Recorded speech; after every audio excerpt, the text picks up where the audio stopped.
I'm going to be truthful. I don't particularly like myself.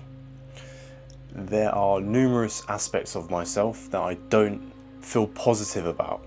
However, I know I want to become a better person. Now, to identify who that new person is, that better person is, I have to identify who I do not want to become. So basically who I could become if I don't try to become a better person. So basically allowing the toxic traits of myself, the negative traits of myself, to just continue. So I've got the whiteboard. We're going to identify the things that I do not like about myself, the man I don't want to become. I do not want to be reliant, emotionally reliant on others, because this is an insufficient way to rely on others to give you a sense of satisfaction, because you're never going to get that satisfaction 100% when you are relying on other people. When you're relying on other people for emotional stability, if they are in a bad mood, then you're in a bad mood. If they're upset, you're upset. If they're anxious, you're anxious. If they're happy, you're happy. It's an up and down roller coaster, and it keeps you trapped within your head. It keeps you a slave to your mind. And that is one of the things that I've realised about myself. So number one, reliance on others emotionally. Now number two, this does kind of come along with the first point of being reliant on others emotionally. The second point is a slave to my own mind. A slave to my own mind. Now, how does one be a slave to their own mind? It's when you identify with your thoughts, when you believe the thoughts that you have and allow that to dictate who you perceive yourself to be as a person. So this includes the negative self-talk, thinking negatively about yourself and believing it, believing that's who you are. Point number three, shine. I don't even know if shine is a word, it probably isn't, but I'm going to write shying, being shy. Shine away from fear. Shine away from fear. So, in my opinion, fear is a feeling that you should be confronting. Fear is a feeling that is supposed to keep us safe. But more often than not, 99% of the time, when we experience the feeling of fear, it's because on the other side of it is something new that you've learned. It's a lesson. It's a new experience. Basically, on the other side of fear are numerous benefits. The easier option is to shy away from fear. It protects yourself. It protects yourself from potentially failing or things not going how you expect them to go or want them to go on the basis of the risk that you could take, which is the fear. Let's take a sip of my coffee. It's going to be cold now, I think. Oh, it's cold. I left it too long. Still going to drink it, but...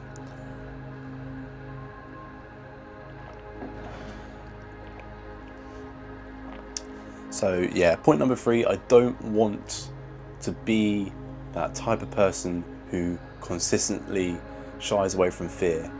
The other element of it is to accept that sometimes you will shy away from fear, but not allowing it to be a habit. Point number four, hatred for myself. Okay, so this links back to the negative self-talk. If you're talking negatively about yourself, you're not going to like yourself. That is another element that I don't want to have within my characteristics. I don't want to be that type of person who dislikes himself, because it has a negative spiral effect. You don't feel confident. You don't believe in yourself. You look at yourself in the mirror with negative emotions. These are things that I just don't want to feel anymore.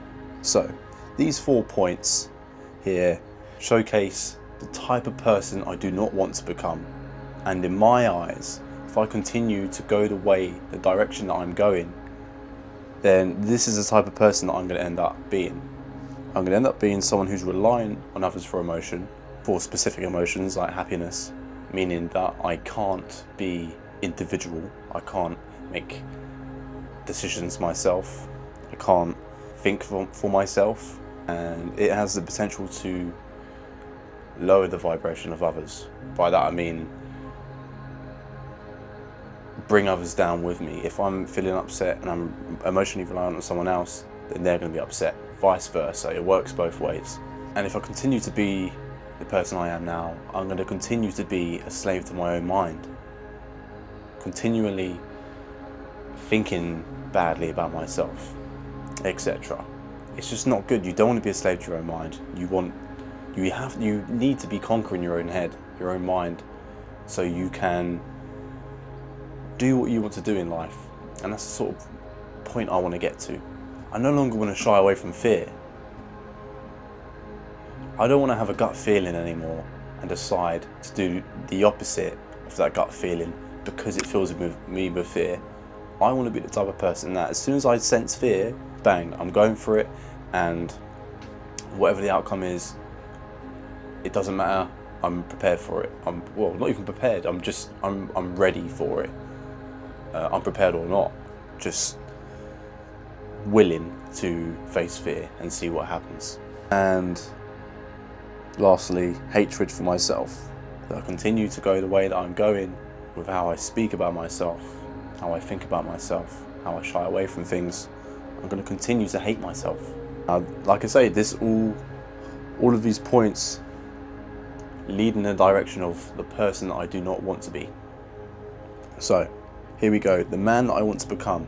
And as you can expect, it's 4 points, and it's the polar opposite of the man that I do not want to become.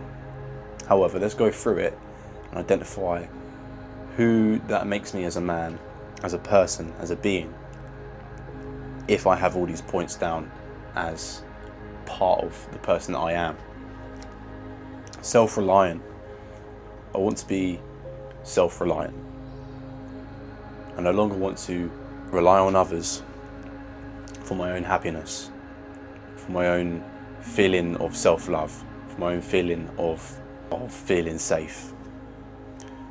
Because I know that with true self-love, I can feel true happiness if I'm okay with myself. And at that point, I believe not worthy of receiving love from someone else, but in a better position to give out love to another person and have a relationship with that person, potentially. So, self-reliant, mentally strong. I want to be mentally strong again. Back when I was boxing, I was the most mentally strong that I had ever been. And I want to get back to that sort of point, but better, because I still had a lot of self-doubt when I was boxing. So I want to be mentally strong. I want to be the type of person who can withstand the negatives.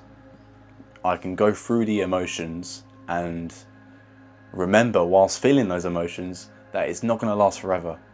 Because there's a lot of times where I don't remember that, and I let it overwhelm me, whatever the situation is, or however it's making me feel in that moment. I hold on to that feeling like it's how I'm going to feel for the rest of my life. Self-love. I want to love myself. I want to feel a genuine connection with my mind and my body. And of course, I want to face fears. I want to be able to face fears, the things that scare me.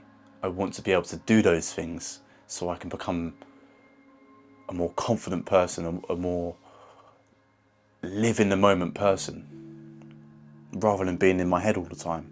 Now, so we've identified who I don't want to become. We've also identified who I do want to become. So the next stage is now how How am I going to reach that point where I am self-reliant, mentally strong, I have self-love, and I face my fears? How am I going to get to that point? So the way I'm structuring this is actually through an article from a book that I read. I've read it twice, Atomic Habits.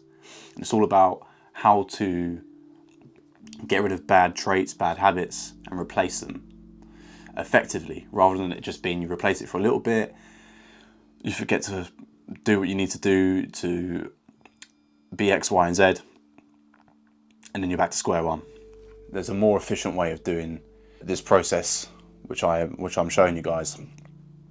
So basically, you got to imagine 3 layers of an onion, right? In fact, let me get up this article so I can not just be waffling about it and actually make sense of what I'm about to say, because I don't exactly know how to explain it right now.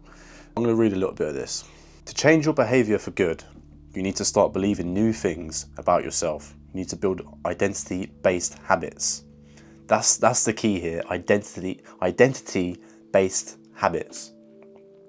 Habits that give you your identity. Imagine how we typically set goals. We might start by saying, I want to lose weight. I want to get stronger. If you're lucky, someone might say, that's great, but you should be more specific. So then you say, I want to lose 20 pounds. Or I want to squat 300 pounds.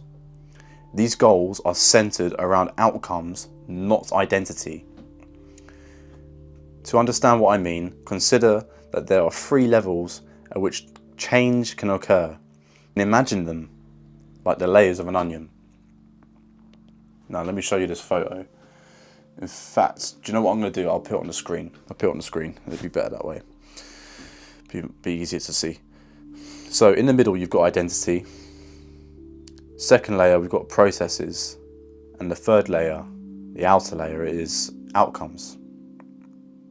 So the first layer is changing the outcomes. This level is concerned with changing your results. Losing weight, publishing a book, winning a championship. Most of the goals you set are associated with this level of change. The second layer is changing your process. This level is concerned with changing your habits and systems, implementing a new routine at the gym, decluttering your desk for better workflow, developing a meditation practice. Most of the habits you build are associated with this level. The third and deepest layer is changing your identity. This level is concerned with changing your beliefs, your worldview, your self-image, your judgments about yourself and others. Most of the beliefs, assumptions, and biases you hold are associated with this level. Outcomes are about what you get. Processes are about what you do. Identity is about what you believe. All levels of change are useful in their own way. Okay, so that gives you an understanding of what I'm about to show you. So, first of all, the first layer is outcomes. So the first outcome is that I will be mentally strong. I'll be self-reliant, and I will have self-love. Those are the outcomes. These are the outcomes that I want. Okay. So the next stage is going to be processes. So what am I going to do to achieve that outcome? Now I'm going to keep it simple, and there's going to be 3 things that I'm going to do as part of my process to becoming the person that I want to become. First of all, I'm going to work out daily. Why am I going to work out daily? This is going to create discipline. I have to be self-reliant to work out daily, because it's on me. It's on me to work out daily. So I'm going to be self-reliant by working out daily. I'm going to improve my mental state and my physical state through the use of the exercise, because we know it has a positive effect on our brain. You know, I can't tell you the ins and outs of those effects, but I know that it makes you feel better. As well as making you feel better, you're going to look better. Okay, and also, for me at least, it makes me watch what I'm eating. I'm quite good with my food anyway, but with working out in mind, you want to be getting some good food in your body. So that's what I'll be doing. It's a domino effect, okay? It does improve confidence as well. It does improve confidence. It's never done it drastically for me, apart from boxing. But yeah, anyway, it's going to have a nice domino effect to allow me to become who I want to become. Second point, meditate daily.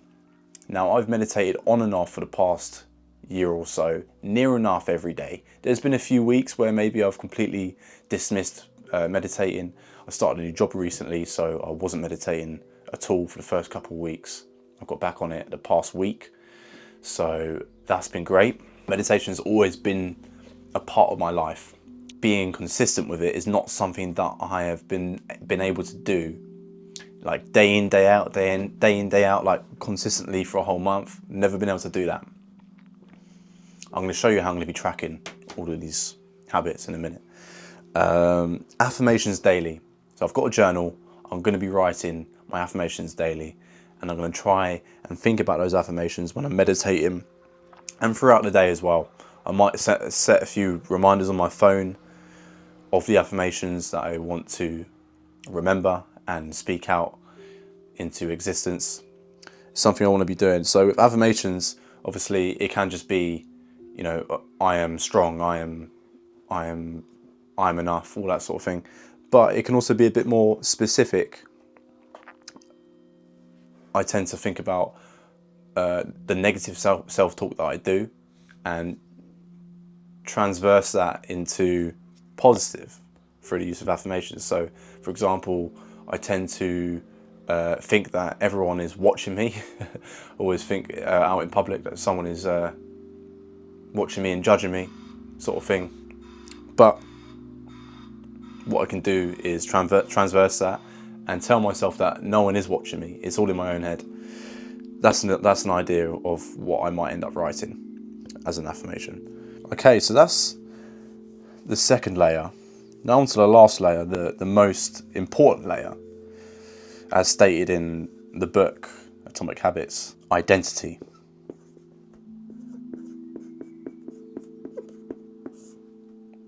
Right. So basically, what do I want to believe? Because if you believe something, it becomes part of your identity. Because if you believe it, you know it's part of you, it's part of yourself. So, firstly, believe I am mentally strong. I have to believe that. I have to believe that I love myself, and I have to believe that I can rely on myself. How do I achieve this? It's going to come through being consistent with the process of attaining this identity, this new identity. And it's as simple as that. It's just about being consistent with these ideas of who I want to become, and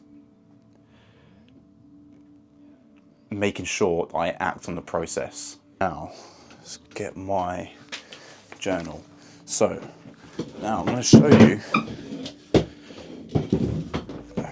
you how I'm going to be keeping track.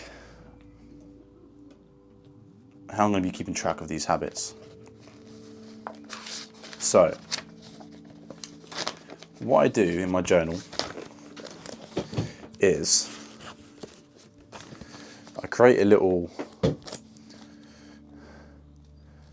grid here, and I write the habits that I'm going to be doing daily. Okay, write the number of the day. So obviously for March, it's 31 days in March. So right all the way down to 31. Now, each time that I complete one of these daily habits, I'll be colouring it in. Okay, so I've already started this month. I started a bit late, started on the 8th, because I fell off, like I say, with work, a new job. I did fall off with my habits, so I'm not afraid to admit that. As well as that, I wanted to track my push-ups, and I'm going to continue to do that. So again, I've made a little graph And then for each day, yeah, just put in how many press ups I've done. And then it's just a nice, visually pleasing way of seeing how well you're doing, you know. But also, I want to be more consistent, and I want to be doing these things daily. More often than not, it needs to be daily. So I'm going to be keeping track in my journal, as well as writing positive affirmations in my journal, and just journaling as well when I can. So yeah, that is the plan. And obviously, everything that I've spoken about here, you can do for yourself as well. You can do the exact same thing for yourself. If there are elements of yourself you don't like and you want to change that, then go through the process of what I just done, and then act on it. Start pushing to being that better person. So here's to becoming the person that we want to be.